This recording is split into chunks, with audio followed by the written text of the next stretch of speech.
So I welcome you to Psalm 67, which there are no coincidences, is in honor of Thanksgiving. Unbelievable. And it's short, as we were saying in our little conversation before, these 7 plus 1 verses. One, because the first line is the inscription, the introduction. And then there's 7 verses that will be commonly in post Spot 16th century mysticism a focal point for prayer and in the shape of a menorah. And you'll see these verses, there are 7 verses, as was the menorah in the time of the temple. There are 49 words, and this psalm is commonly recited during the 49 days between Passover and Shavuot for the counting of the Omer, which the rabbis, again, those 16th century forward mystical rabbis, saw those 7 weeks of the counting of the Omer as a journey through the 7 dimensions of God's attributes, which are part of our inner life, as we try to refine ourselves moving toward Shavuot. And a great contemporary commentator like Adin Steinsaltz, who has a commentary on Psalms, will say that this psalm is likewise a journey toward higher levels of elevation. I'll start, because it's Thanksgiving tomorrow, with first a little bit of why this is a Thanksgiving psalm. In the Talmud, there's a description of Sukkot, and there's 3 qualities that define the biblical holiday of Sukkot. One, it's a time of rejoicing. It distinctly, Sukkot is called Zman Simchatenu, the time of our happiness. It's a holiday linked to harvest. That's part of the reason for celebration. It's the harvest holiday. It's also a time of gathering. And remarkably, if we think of Thanksgiving and Sukkot, it's a time where the Puritans, the Pilgrims, so I saw in one of my tweets that this is the 400th anniversary of Yeah. Thanksgiving this year. And so the image of Thanksgiving is those early pilgrims with the indigenous people coming together. And back to Sukkot, it is a distinctively universal holiday as understood by the rabbis, in that during the 7 days of Sukkot, there are 70 bulls brought in total. And that number 70 for the rabbis represents the nations of the world. So that Sukkot, in the aftermath of the forgiveness of Yom Kippur, is a time of wholeness in which there is a messianic kind of unity. And remarkably, the day after the 7 days of Sukkot in the Bible, there's only one bull brought. And that added holiday is called Shmini Atzeret. And the rabbis will say it's the 8th day. Again, the holiday is 7, in which God says, after all these holidays, Tatsur, stop, stay one more day so that I can give my attention to you, having been involved with all the nations of the world. And you'll see in this psalm, there is a touch of that, at least for the commentators. So what I'd like to do first is read the psalm. Then I'll go back and talk about how it's also a commentary on the priestly blessings. You'll see that in verse 2. And then a little bit of a talk with a wonderful text from the Zohar on how this psalm was written by the angels and the wind and David at midnight. So adding to its importance, Psalm 67 as a psalm of elevation and celebration. With that, a shorter psalm to look at together, Psalm 67. I'll add that my choice of translation of thanks, which is two verses. Verses 6, 4, and 6 are the same verse. Back to the menorah image, all the verses are couplets except for the middle verse, verse 5, which is a triplet of phrases. It's the longest one because it's the longest stem. I'll show you a picture of how this gets drawn into a menorah. But 4 and 6 are the same verse. May peoples give thanks to you, God. May peoples, all of them, give thanks to you. Some, like the King James Version or the Steinsaltz translation, will use the word praise rather than thanks. But in light of it being a psalm of harvest, and the words can be either, and like all the more since tomorrow's Thanksgiving, it's entitled Thanks instead of Praise. Verse 1. For the conductor with niginot, a psalm, a song. May God bestow grace upon us and bless us. May God cause God's face to shine within us, Selah. To make intimately known on earth your ways among all nationalities, your deliverance. May people give thanks to you, God. May people, all of them, give thanks to you. Let nations be happy and sing for joy.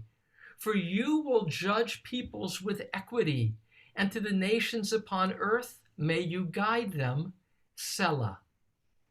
May people give thanks to you, God. May peoples, all of them, give thanks to you. Earth has yielded her produce. Bless us, God, our God. May you bless us, God, and may they revere God, all the ends of the earth. Now, I yesterday mentioned a lot about Samson Raphael Hirsch, that important teacher and commentator of Frankfurt, Germany of the 19th century. He sees the following progression in this psalm. 1 and 2 for him are about the Jewish people. And again, there's Selah. Selah is a musical notation, but one that often marks a division. 3 to 5 he sees as addressed to the leaders of the nations.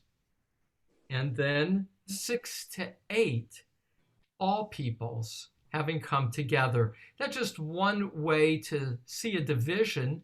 What's clear is that verse 2 stands alone, 3 to 5, because of the Selah, and then 6 to 8. So let me begin at the beginning, pacing myself because I'm eager to share this Zohar text and to show you the picture of the menorah. I'm saying it out loud, so I pace myself. The opening, verse 2, begins with the name God. So, may God. Here's one other thing to know in terms of translation. All the verbs in this short psalm are, except for 2 exceptions, imperfect. Remember, in Hebrew, there's just 2 tenses, imperfect and past perfect. Imperfect can have 4 different possible understandings of such a verb. It can be in the present, which is. It can be hopeful, jussive, which means may it be. It can be hortative, which can be let. I often go back and forth between the mays and the lets. And it can be an assured future. It will be. So in translations, and again, there's so many translations, those are 4 different possibilities of how each of the verbs can be understood. Present, future, jussive, may it be, or let it be. All right, that's again back to the insertion of the word may. So, may God bestow grace upon us. Vivarchenu, and bless us. And the word bless will be then opening and closing. So this is a prayer. This is universal. but it begins with a resonance to the priestly blessings. And some understand this as a farewell poem for the pilgrims, whether on Sukkot, and it will become a Sukkot psalm. It'll become, again, that psalm recited every night of the counting of the Omer. But in its origin, some say this was written by the priests who, in the time of the temple, every day, as the pilgrims would gather, would do the priestly blessings. That's Numbers 6, 24 to 26. Those blessings are remarkable in that there are only 15 words, 3, 5, and 7. Remarkable in their construction, and they were widely known. Those were the blessings. You would go to the temple the moment of the priest blessing you, and they begin with Yevarechecha, may God bless you. But the middle one, this is similar, and so Ye'er Adonai panav elecha vichuneka is the middle of 3 verses, right? Verse 25, may God bless you, and wait one second. Ye'er Adonai panav elecha, may God shine God's light upon you, vichuneka, and bestow grace upon you. That's the middle one. That's what's reflected here in verse 2. But there's a very interesting turn, and that is Ye'er Adonai panav. And first one is that it's Adonai, Yud He Vav He in Numbers, the more intimate name, the more Israelite name. Here it's Elohim, the more universal name of God. And instead of may God shine God's face upon you, here it's Itanu, which is with us or within us. Now that'll become important for later commentators who will see this again as a menorah psalm that will say when you study this as a menorah and you meditate on it, you will find yourself kindled with that light from within, and you will become the menorah. Here God is shining within us. But there's another dimension that the commentators will point out, and that is the blessing of Abraham. God's first words to Abraham, Genesis 12, in which he's told, V'nivruchu v'cha kol mishpachot ha'adama, all the nations will be blessed through you. That's part of the charge, the call of Abraham. And that's where it continues. It continues with God as if God, or if you will, the priests are blessing the people, but there's this messianic dimension to make intimately known on earth your ways. And the word, verse 3, earth, is again one of those reoccurring words. It's like every other verse. Verse 3, verse 5, verse 7, and then it's the last word of the psalm. But the word eretz, or earth, is used to be a description both of the peoples of the earth and the land physically of the earth in both directions. But it suggests, as this is this universal psalm, that through Israel, through Abraham's extended clan, all peoples will be blessed. So it begins with God blessing, or the priest blessing, but the trajectory, the canvas is so much bigger. To make, verse 3, to make intimately known on earth your ways. And here, Ba'aretz darkecha, on the earth your ways, is another expression, and that is derech eretz, is the expression already of the rabbis of the Talmud. So ripe for both learning it from here, but building on it. To be ethical is to be following, to be a person who goes beyond the letter of the law, is derech eretz, the way of the land, which is in the word lada'at, verse 3, that's like, Adam knew Chava, his wife. So dea is an intimate knowing. You make intimately known on earth your ways among all nationalities, b'chol goyim. So in Yiddish, goy, right, often means the Gentile. Some people use it pejoratively in terms of a Yiddish culture of subjugation or fear, but it's a neutral term meaning nations, your deliverance. And it continues with three different words used for all the nations. There's goyim, that's the first. You get the word now verse 4, and you'll get amim in verse 5. Synonyms on some level, which commentators will give little different nuances to. But verse 4, may peoples give thanks to you, God. May people, all of them, give thanks to you. And now the middle verse, it's surrounded, verse 5, by the same verse 4 and 6, the same words. So now the longest of those verbs. Here's something to know. Now I'm going to pause. Back to the menorah. Verse 2 is 7 words. Verse 3 is 6 words. Verse 4 is 6 words.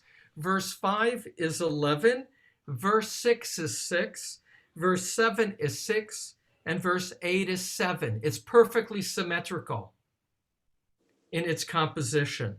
And so the middle verse, verse 5, let nations be happy and sing for joy, for you will judge peoples with equity, and to the nations upon earth may you guide them. As you may know, I'm often fascinated with what's the middle word, the bullseye of a psalm. The middle word is you shall judge, tishpot. You will judge peoples with uprightness, meaning the celebration of this psalm, which includes, as we'll see, harvest, is at its core God's justice. That's the cause for feeling blessed, to live in a world in which the Creator is a judge of equity of all peoples.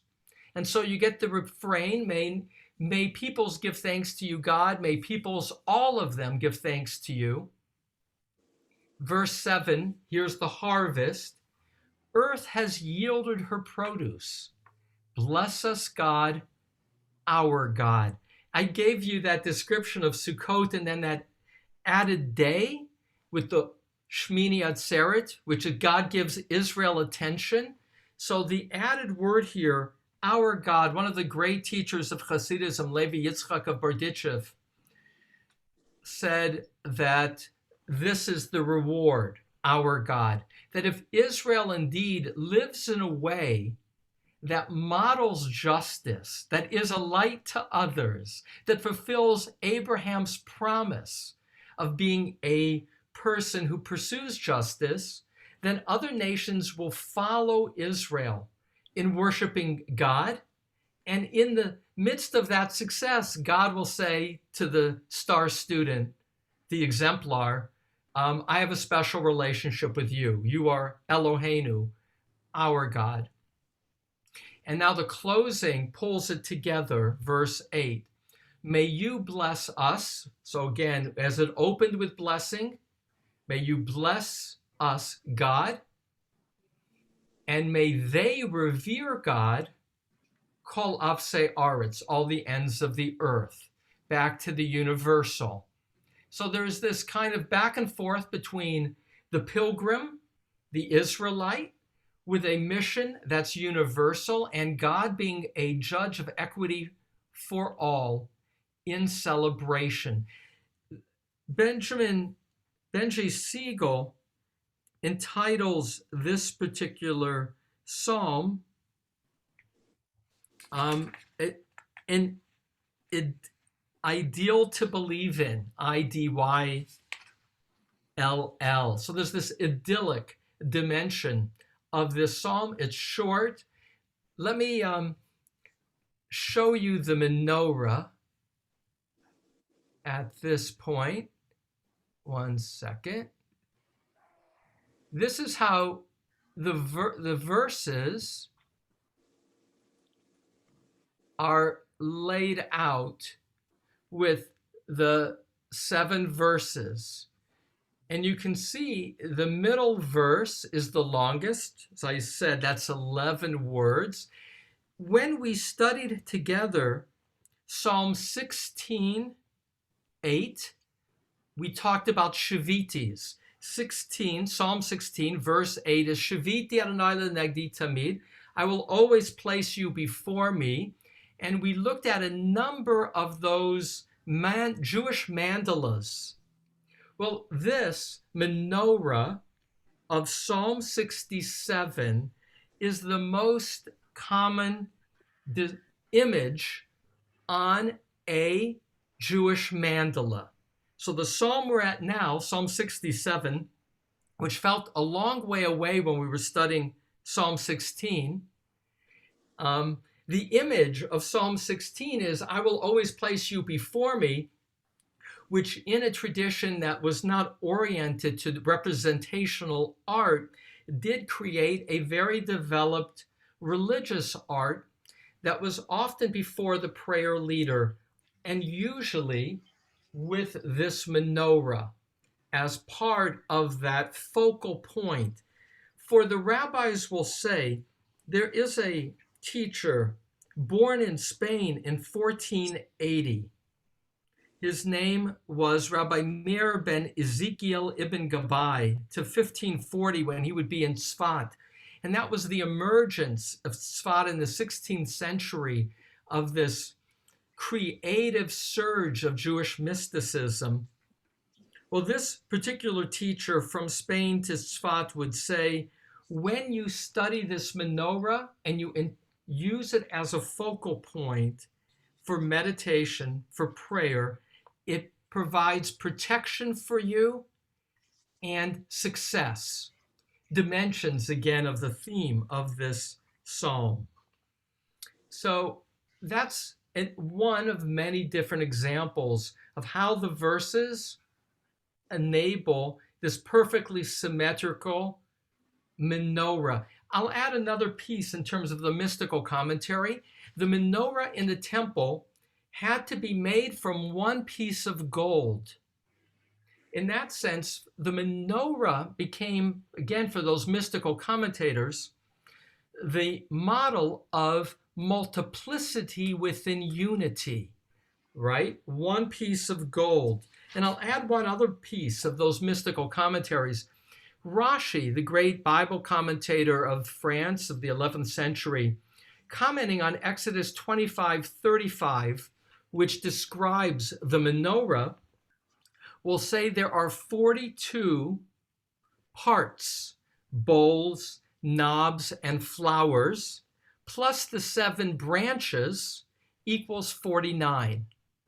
So this becomes, in terms of the 49 words, an added reinforcement that the menorah of the temple and the menorah psalm, Psalm 67, are one and the same.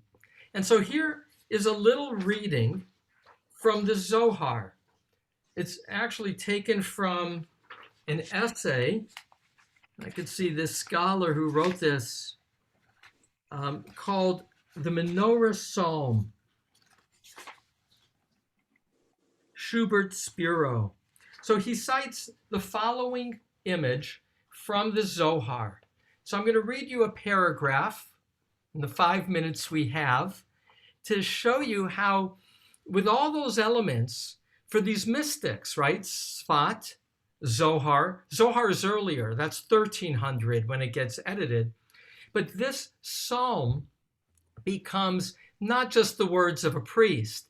This becomes, they would write, first shown to Moses. So when Moses says to God, how do I construct the menorah? It says in the Torah that God showed Moses. And for the mystics, what did God show Moses? Psalm 67 in the form of a menorah. But here's the story of David and Psalm 67. Rabbi Elazar, who is the son of Rabbi Shimon Bar Yochai.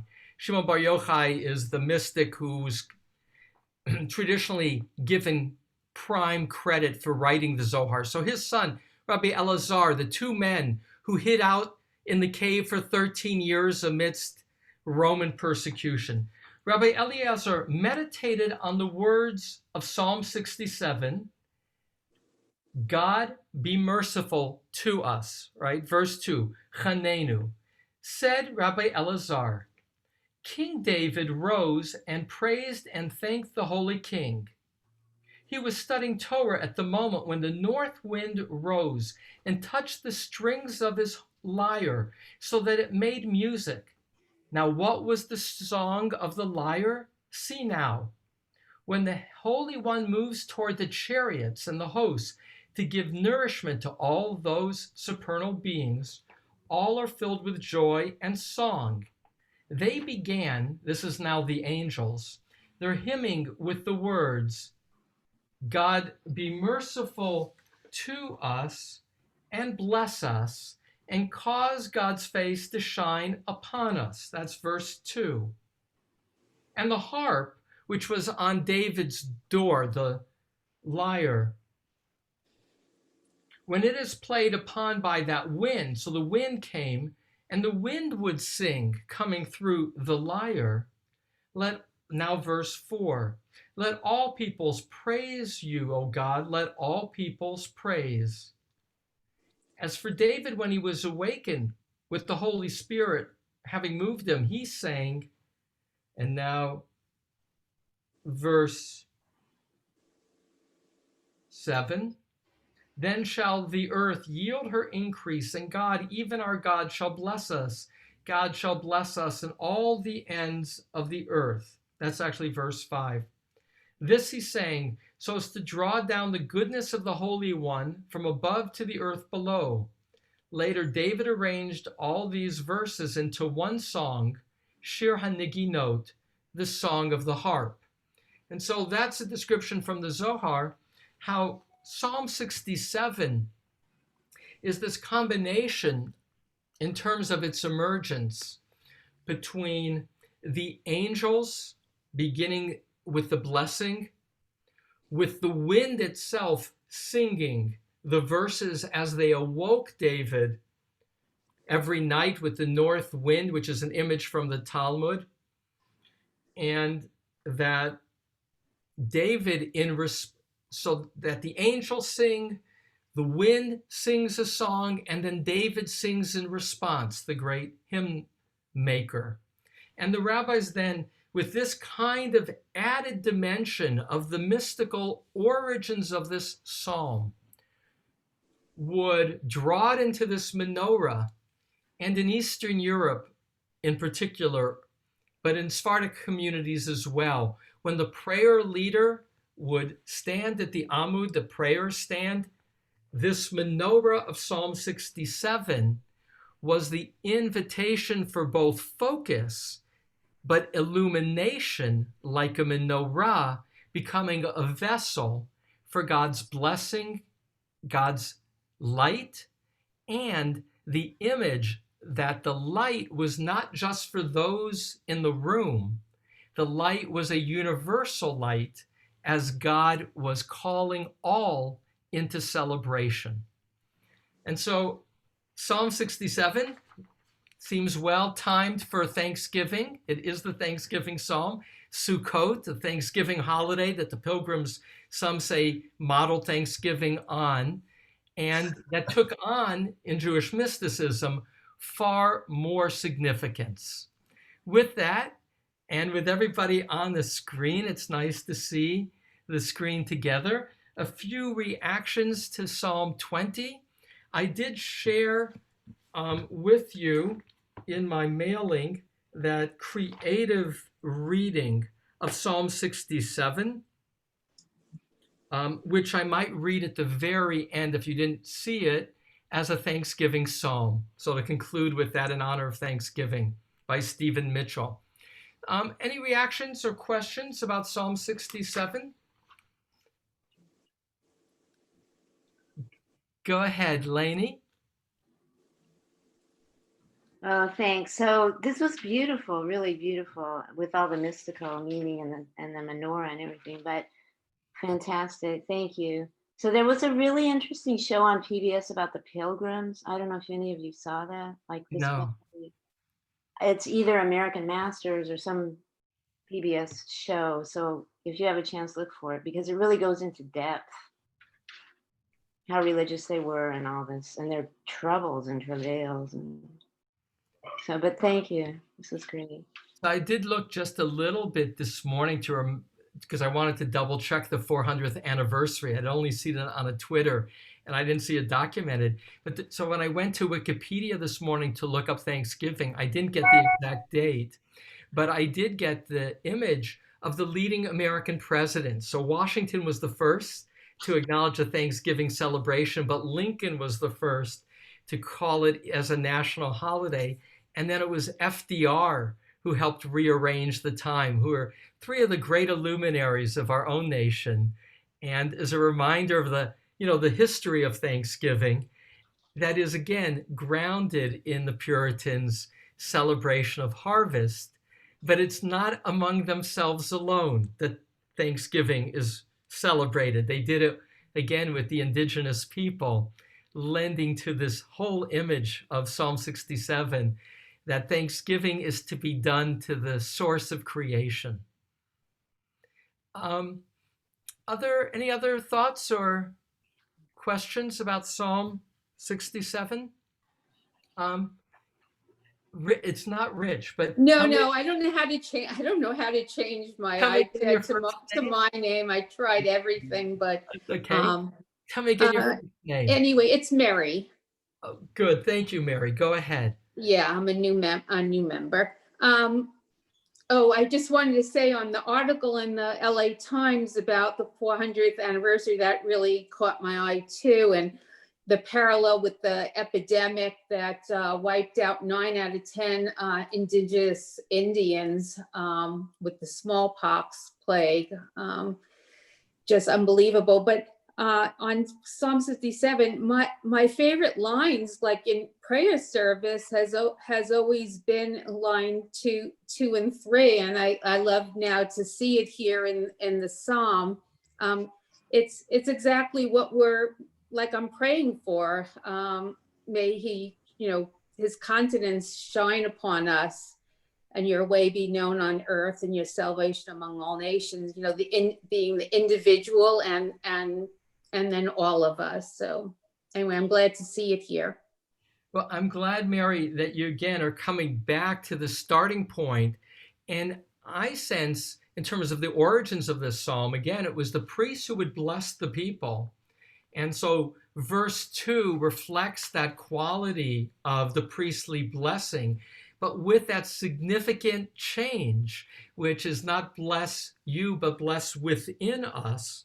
Itanu, often translated as upon us, but that's not truly the word in Hebrew, because they did it to kind of sound like the numbers, which is, Elecha, with Alecha is upon us, Itanu is within us. Yeah. Yeah, and Alecha is upon you as a unit.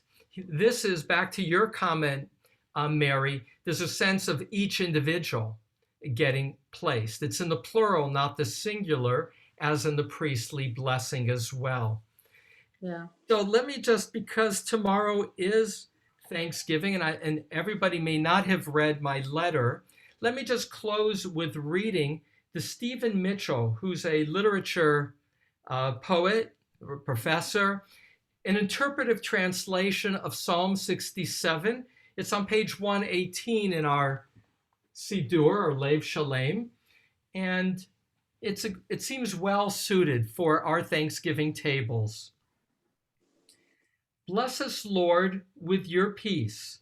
Make your light shine within us, so that your presence may be known and your love appear to all people. Let all earth's nations honor you, and all people shout out your praise. Christian, Muslim, and Jew, idol worshiper, agnostic, Buddhist, Taoist, scientist, brown-skinned, yellow, and white. Let wisdom speak in their hearts, and justice light up their eyes. let all of them feel your presence and sing out in the fullness of joy.